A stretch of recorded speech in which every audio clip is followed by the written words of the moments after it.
बिस्मिल्लाहिर्रहमानिर्रहीम। अस्सलाम वालेकुम। मक्खी की वजह से एक आदमी जहन्नम में चला गया। रसूल सल्लल्लाहु अलैहि वसल्लम ने फरमाया कि एक आदमी सिर्फ मक्खी की वजह से जन्नत में चला गया और दूसरा जहन्नम में।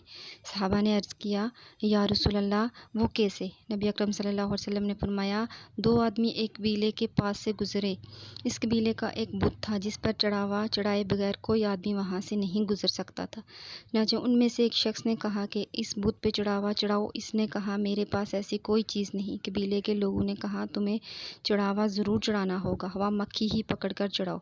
मुसाफिर ने मक्खी पकड़ी और बुत की नज़र कर दी। लोगों ने उसे जाने दिया। चुनांचे वो इस चढ़ावे की वजह से जहन्नम में चला गया। कबीले के लोगों ने दूसरे आदमी से कहा, तुम भी कोई चीज़ बुत की नज़र करो। इसने कहा, मैं अल्लाह ताला के अलावा किसी दूसरे के नाम का चढ़ावा नहीं चढ़ाऊँगा। लोगों ने इसे कत्ल कर दिया और वो जन्नत में चला गया। देखा, छोटी सी हमारी गलती और छोटा सा हमारा नेकी अल्लाह को क्या पसंद आ जाए, किसी को कुछ नहीं पता।